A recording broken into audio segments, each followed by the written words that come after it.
যদা যদা হি ধর্মস্য গ্লানির্ভবতি ভারত অভ্যুত্থানম অধর্মস্য তদাত্মানম সৃজাম্যহম পরিত্রাণায় সাধূনাং বিনাশায় চ দুষ্কৃতম ধর্ম সংস্থাপনার্থায় সম্ভবামি যুগে যুগে।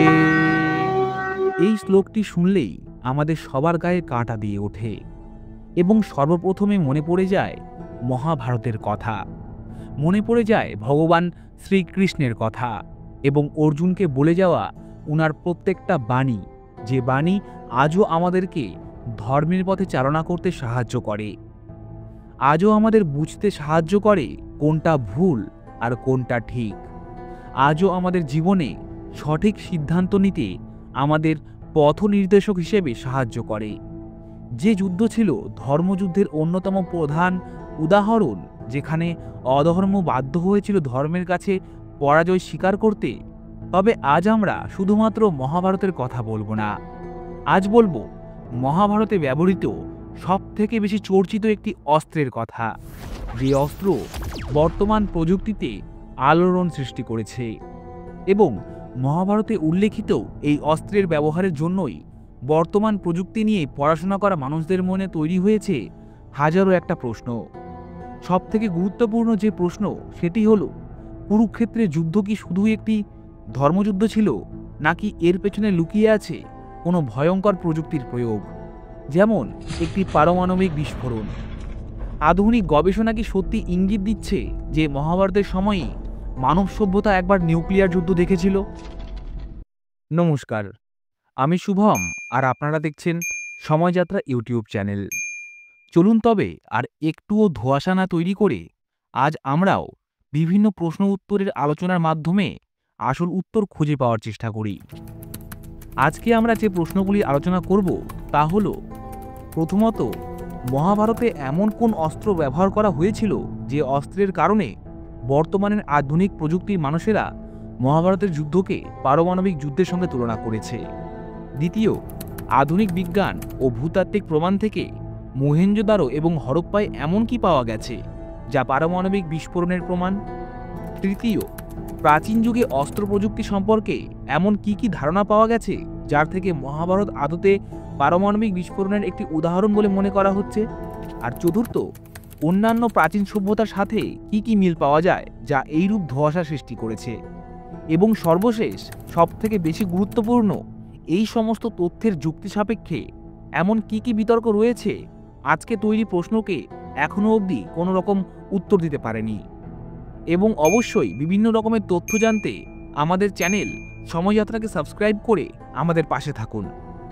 আমাদের প্রথম প্রশ্ন, মহাভারতে এমন কোন অস্ত্র ব্যবহার করা হয়েছিল যে অস্ত্রের কারণে বর্তমানে আধুনিক প্রযুক্তির মানুষেরা মহাভারতের যুদ্ধকে পারমাণবিক যুদ্ধের সঙ্গে তুলনা করছে? আমি ভিডিও শুরুতে প্রথমেই একটি অস্ত্রের কথা বলেছিলাম, যে অস্ত্র মহাভারতকে এই প্রশ্নের মুখে দাঁড় করিয়েছে যে আসলেই মহাভারতের যুদ্ধ কি প্রাচীন ভারতে মানুষের দেখা প্রথম পারমাণবিক যুদ্ধ? এই অস্ত্রের নাম হলো অশ্বত্থামার ব্রহ্মশির অস্ত্র। এটি একটি অত্যন্ত বিধ্বংসী অস্ত্র যা ব্যবহার করলে বিস্তীর্ণ অঞ্চল ধ্বংস হয়ে যায় এবং বহুদিন ধরে সেখানকার প্রাণ ও পরিবেশ দূষিত থাকে। শ্লোক অনুসারে এই অস্ত্রের আরও বিবরণ সম্পর্কে জানা যায়, যখনই অস্ত্র নিক্ষেপণ করা হয়েছিল মহাভারতের যুদ্ধ পরে, তখনই অস্ত্রের আলো ছিল হাজার সূর্যের মতো উজ্জ্বল, যা শুনে আমাদের এক ঝলকে মনে পড়ে যায় হিরোশিমা নাগাসাকিতে ঘটে যাওয়া পারমাণবিক বিস্ফোরণের কথা। সেখানে ঘটা সেই পারমাণবিক বিস্ফোরণটিও ছিল ঠিক উজ্জ্বল আলোর মতো, যার প্রভাবে চোখ ধাঁধিয়ে গেছিল, যার ফলে তৈরি হয়েছিল বিকট এক শব্দ। বহু পশু পাখি ছাই হয়ে যায় নিমেষেই, গাছপালা সব পুড়ে যায়, গর্ভবতী মহিলাদের সন্তান বিকৃত হয়ে যায়, খাবার জলও বিষাক্ত হয়ে পড়ে, যার কারণে সেই স্থান মানুষের পক্ষে বসবাসের জন্য অযোগ্য হয়ে ওঠে। ফলে এখান থেকে আমরা এটুকু জানতে পারি যে অশ্বত্থামার ব্রহ্মশির অস্ত্র এবং পারমাণবিক বিস্ফোরণের মধ্যে প্রচুর মিল রয়েছে। এবার আসি দ্বিতীয় প্রশ্নে, আধুনিক বিজ্ঞান ও ভূতাত্ত্বিক প্রমাণ থেকে মোহেনজোদারো এবং হরপ্পায় এমন কি পাওয়া গেছে যা পারমাণবিক বিস্ফোরণের প্রমাণ? 1945 সালের পর বিজ্ঞানীরা লক্ষ্য করেন মহেঞ্জোদারোর কিছু অংশে হাড়গোড় পড়ে আছে এলোমেলোভাবে। কোনো কাঠামোর মধ্যে অগ্নিকাণ্ডর চিহ্ন নেই, কিন্তু মানুষের হাড় ছাই হয়ে গেছে। কিছু এলাকায় তেজস্ক্রিয়তা অর্থাৎ রেডিও অ্যাক্টিভিটি পাওয়া গেছে, স্বাভাবিকের চেয়ে 50 গুণ বেশি।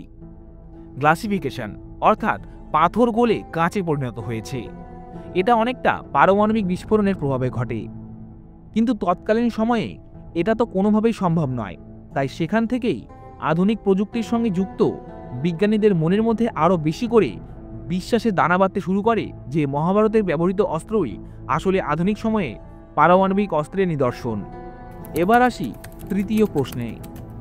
প্রাচীন যুগে অস্ত্র প্রযুক্তি সম্পর্কে এমন কি কি ধারণা পাওয়া গেছে যার থেকে মহাভারত আদতে পারমাণবিক বিস্ফোরণের একটি উদাহরণ বলে মনে করা হচ্ছে?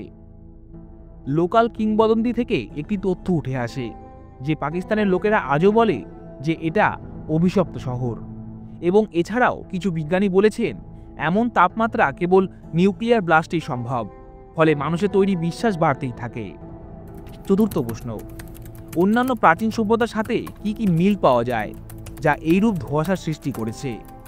এই প্রশ্নের উত্তর খুঁজতে গিয়ে তৈরি হলো আরও একটা প্রশ্ন। আচ্ছা, আসলে কি ব্রহ্মাস্ত্র, ইন্দ্রাস্ত্র, আগ্নেয়াস্ত্র এসব কিছু অ্যাডভান্স টেকনোলজি? ব্রহ্মাস্ত্রকে অনেকেই গাইডেড মিসাইল বা অ্যাটমিক বোম্বের সাথে তুলনা করেন। অস্ত্রগুলো ছিল ভয়াবহ, কেবল একজন রথী বা মহারথী ব্যবহার করতে পারত।